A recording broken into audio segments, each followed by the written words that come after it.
అధ్యాయంలో 4వ మాట చూసాం.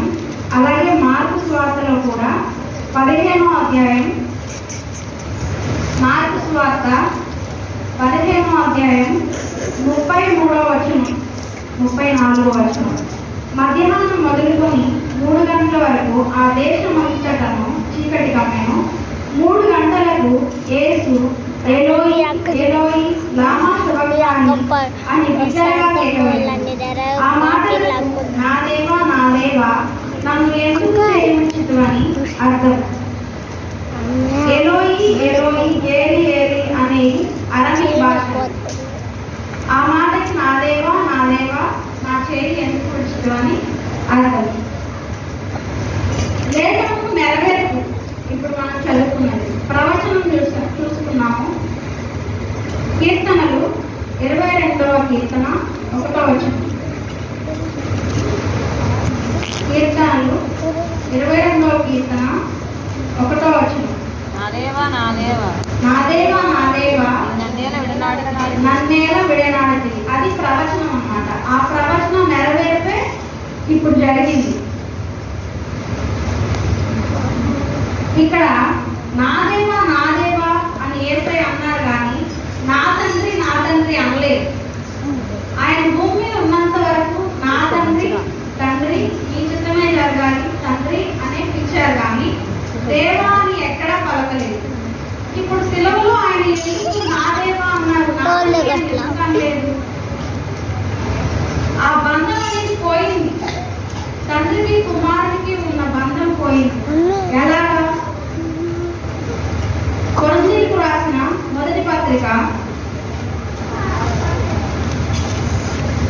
కొరింథీయులకు రాసిన రెండవ పత్రిక 5వ అధ్యాయం చివరి వచనం చూడండి, 21వ వచనం. ఎందుకనగా మనం ఆయన యందు దేవుని నీతి అడిగినట్లు పాపం ఎరుగని ఆయనను మన కోసము పాపంగా చేశారు.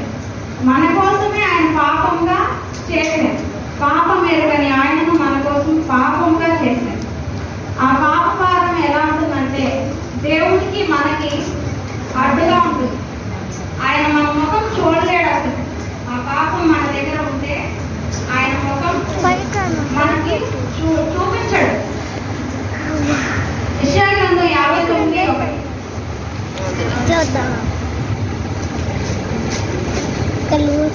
యెషయా గ్రంథం 59:1.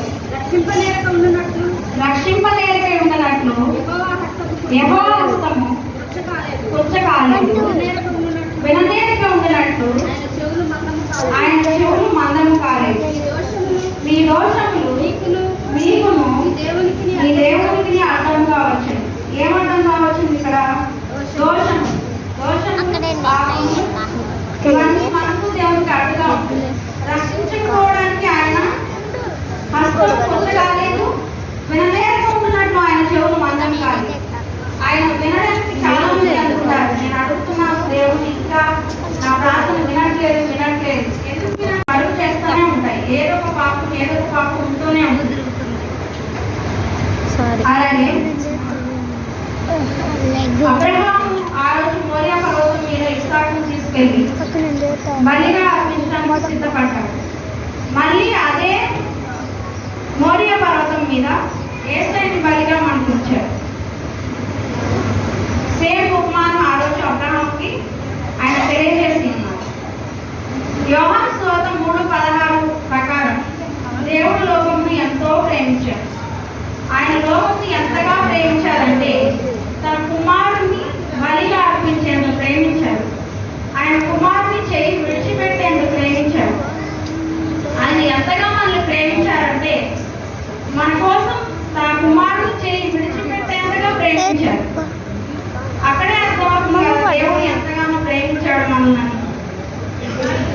ఇప్పుడు కూడా ప్రేమ ఎక్కడ దొరుకుతుందని మనం చూస్తూనే ఉంటాం. మన భర్త దగ్గర దొరుకుతుందా, భార్య దగ్గర దొరుకుతుందా, లేదా పిల్లలు ప్రేమిస్తారా, తల్లిదండ్రులు ప్రేమిస్తారా చూస్తూనే ఉంటాం. కానీ వీళ్ళ దగ్గర శాశ్వతమైన ప్రేమ ఉంటుందా, నిజమైన ప్రేమ ఉంటుందా? ఏదో ఒక రోజు మనల్ని విడిచిపెట్టేవారే వాళ్ళందరూ.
తొలగించుము. అయినను నా ఇష్టం కాదు నీ చిత్తమే సిద్ధించుగాక అని ప్రార్థించాను. అప్పుడు పరలోకం నుండి ఒక దూత ఆయనకు కనపడి ఆయనను బలపరిచాను. ఆయన వేదన పడి మరింత ఆతురముగా ప్రార్థన చేయగా ఆయన చెమట మేలుపడుతున్న గొప్ప రక్త బిందు వలె ఆయన ప్రార్థన చాలించి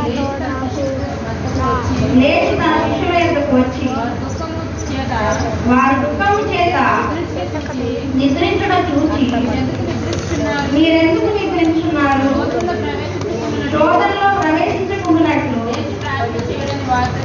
లేచి ప్రార్థన చేయడని వారితో చెప్పాను. ఆయన ఇక్కడ నా ఇష్టం కాదు ప్రభువా, నీ చిత్తమే సిద్ధించును కాక, ఈ గిన్నె నా యొద్ద నుండి తొలగించుము అని ఆ మాట ఎందుకు చెప్తున్నాడు? ఈ తండ్రి చెయ్యి విడవలేక ఆయన శిలువలో తన పాపమంతా మన పాపమంతా ఆయన మీద మోసుకొని ఆ శిలువ పైన చెయ్యి విడిచిపెడతాడనే ఉద్దేశంతో నా ఇష్టం కాదు ప్రభువా, నీ చిత్తమే జరిగించాలి, ఈ గిన్నె నా యొద్ద నుంచి నీ చిత్తమైతే తొలగించండి అంటున్నాడు. ఇక్కడ శిలువతో పడలేక ఆయన ఈ మాట అనలేదు, శిలువను మోయలేక ఆయన ఈ మాట అనలేదు. తన తండ్రిని విడిచిపెట్టాలనే ఉద్దేశంతోనే ఈ మాట అన్నారు. ఎవరికైనా ఎడబాడంటే ఇష్టమా అండి? ఎవరికి ఇష్టం కాదు కదా. మన భర్త మాట్లాడకపోతే మనకి ఎంత బాధ ఉంటుంది, పిల్లలు మాట్లాడకపోతే ఎంత బాధగా ఉంటుంది. ఆ ఎడబాటుని మనం తీసుకోలేము, ఎందుకంటే మనం అంతగా ఇష్టపడతాం, అంతగా ప్రేమిస్తాం కాబట్టి. ఇక్కడ కూడా అంతే, తన తండ్రికి కుమారునికి మధ్య ఉన్న బంధం అంత బలంగా ఉంది. ఆయనకు అసలు ఎడబాటు అనేది తెలియదు. తండ్రికి కుమారునికి మధ్యలో ఆ ఎడబాటు అనేది ఇంతవరకు చూడలేదు. కానీ ఇప్పుడు ఆ శిలువ పైన చూడాల్సి వస్తుంది. ఎవరి కోసం? మన కోసమే, మన పాపాల కోసమే. ఆయన ఎడబాటుని తీసుకోలేకపోయాడు. అక్కడ చూడండి, ఆ మాటలో బిగ్గరగా కేక వేశాడంట. 39 కొరడా దెబ్బలు, ఒక్కొక్క కొరడా దెబ్బ దేహాన్ని చీల్చి వేసేంత దెబ్బ. అలాంటిది 39 కొరడా దెబ్బలు తిని శిలువ ఎంత బరువు ఉంటుందో తెలుసా? 100 నుంచి 150 కేజీల బరువు ఉంటుంది. అంతటి బరువైన శిలువను మోసుకుంటూ ఆయన కోల్కతా వరకు ప్రయాణం చేశారు. ఇంకా శరీరం బలహీనం అయిపోయింది కదా, ఎక్కడ శక్తి ఉంటుంది? కానీ చూసారా, 6.5 లీటర్ల రక్తం పోయిందంట. ఆ శిలువ భారం అంతా చేసేటప్పటికి శిలువలో మేకులు కొట్టారు కదా, 6.5 లీటర్ల రక్తం సుమారు పోయింది. అయినా కూడా ఆయన బిగ్గరగా కేక వేయాలనుకున్నాడు. ఆ తండ్రి ఎడబాటుని తట్టుకోలేక. మనకి ఏదైనా జ్వరం వచ్చినా మనం గట్టిగా మాట్లాడాలి, అసలు మాట్లాడాలి. మనకి ఏదైనా హెల్త్ బాగాలేకపోయినా నోటి నుంచి మాట కూడా రాదు. కానీ ఇక్కడ ఆయన శిలువలో 2 మేకులు ఉండి కూడా అంత ప్రయాసపడుతూ భారం పోసి శిలువను తీసుకొచ్చి ఎంతో బిగ్గరగా కేక వేశారు. ఇక్కడ ఎవరి కోసం? ఇదంతా మన కోసమే, మన పాపాల కోసమే. మన పాపము ఆ తండ్రికి కుమారుడు ఏర్పేసేస్తుంది. అక్కడ ఫిబ్రవరి రాసిన పత్రిక 10వ అధ్యాయం 4వ వచనం. ఏలయనగా ఎడ్ల యొక్కయు మేకల యొక్కయు రక్తము పాపములను తీసివేయుట అసాధ్యం. కాబట్టి ఆయన ఈ లోకమందు ప్రవేశించినప్పుడు ఇలాగ చెప్పుచున్నాడు, బలియు అర్పణయు నీవు కోరలేదు కానీ నాకు ఒక శరీరమును అమర్చితివి,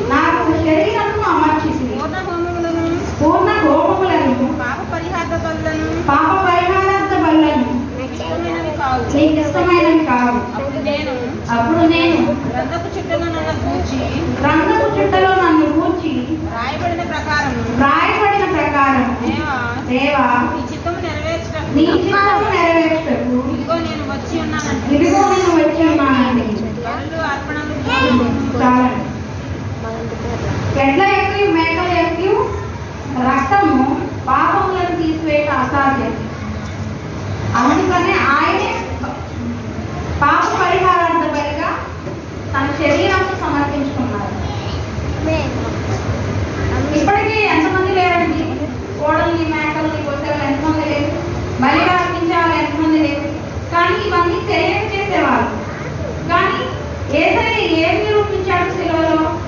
నేనే బలిగా అర్పించాను, నేనే బలిగా సమర్పించుకోవడానికి భూమి మీదకి వచ్చాను అని ఆయన బలిగా మన పాపాన్ని దేవునికి మనకి అడ్డంగా తీసివేయడానికే ఆ ఉద్దేశంతోనే వచ్చారు. 9వ అధ్యాయం 12వ వచనం. మేకలేకి కోడలేకి రక్తంతో కాక తన స్వరక్తముతో ఒకసారి పరిశుద్ధ స్థలంలో ప్రవేశించాడు. ఏదైనా మేకలేకి ఎడ్లకి రక్తము ఆయన వారికి కలిగినట్లు వారి పరిశుద్ధపరచబడిన ఎడల ఇక్కడ కోడలేకి రక్తము దేవుడు అడగట్లేదు. ఇవన్నీ ఇంతకు ముందు మనకు ఇతరులు అయితే చేశారు, కానీ ఇప్పుడైతే అవన్నీ అవసరం లేదు, నేనే బలిగా సమర్పించుకోవడానికి వచ్చాము అని దేవుడు స్పష్టంగా తెలియజేస్తున్నాడు. ఆయన పవిత్రులను, నిర్దోషులు, నిష్కల్మషులను పాపంలో చేరక ప్రత్యేకంగా ఉన్నవాడు. ఆకాశ మండలం కంటే మిక్కిలి ಹೆಚ್ಚిన వాడైన ఇటు ప్రధాన యాజకుడు మనకు సరిపోయినవాడు. ఆయన మన ప్రధాన యాజకుడుగా ఉన్నాడు. మనల్ని రక్షించడానికే వచ్చాడు. సిలువకు వచ్చిన వార్త నశించే వారికి ఎప్పుడు వెరితనంగానే ఉంటుంది. ఆయన ఇప్పుడు మేకుని తీసుకొని రక్షించవచ్చు కదా, మమ్మల్ని రక్షించవచ్చు కదా అని ఇప్పటికీ ఎన్నో అవమానకర మాటలు మాట్లాడుతూ ఉంటారు. కానీ ఆ సిలువకు వచ్చిన వార్త అనేది అందరికీ వెరితనంగానే ఉంటుంది. కానీ రక్షించబడే మనకు దేవుడు శక్తి అయి ఉన్నదని మనకు తెలియజేస్తున్నాడు. కొలస్సీయులకు రాసిన పత్రిక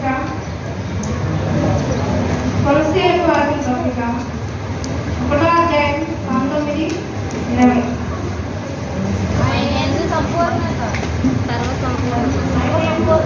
ఆయన యందు సర్వ సంపూర్ణత నివసింపవలనని ఆయన శిలువ రక్తము చేత సంధి చేసి ఆయన ద్వారా సమస్తము, అది భూలోకమందున్నవైన పరలోకమందున్నవైన వాటన్నిటినీ ఆయన ద్వారా తనతో సమాధానపరచుకోవాలని తండ్రి అభిష్టమైన ఆయన సర్వసంపూర్ణత నివసింపవాలని ఆయన శిలువ రక్తం చేత సంధి చేశాడు. శిలువ యాగం జరగాల్సిందే అండి, ఖచ్చితంగా. అలా జరగకుండా ఖచ్చితంగా మరణశాస్త్రం రాసిన వాడే మరణాన్ని చేయించాలని ఆయన సంధి చేయడానికి శిలువ ద్వారా ఆకాశానికి మధ్యలో శిలువను ఒక నిత్యంగా మనం చూసుకోవాలి. మనం పరలోక రాజ్యంలో ప్రవేశించడానికి ఆయన శిలువయాగం చేసి మన స్వరక్తాన్ని ఇచ్చి మనం విలువబెట్టి కొనబడి వాళ్ళని కనుక మన దేహంతో కాక ఆత్మతో సత్యంతో దేవుని బాధపరచాలి.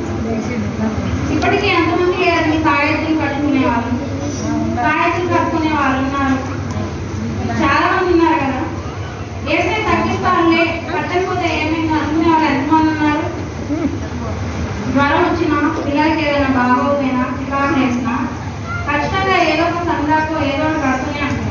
కానీ ఏసే తగ్గిస్తాడులే, ప్రార్థన చేసి తగ్గిపోతుందిలే అనుకునే వాళ్ళే లేదు కదా. మీ పిల్లలకి జ్వరం వస్తే ప్రార్థన చేయడానికి ముందుకు రండి.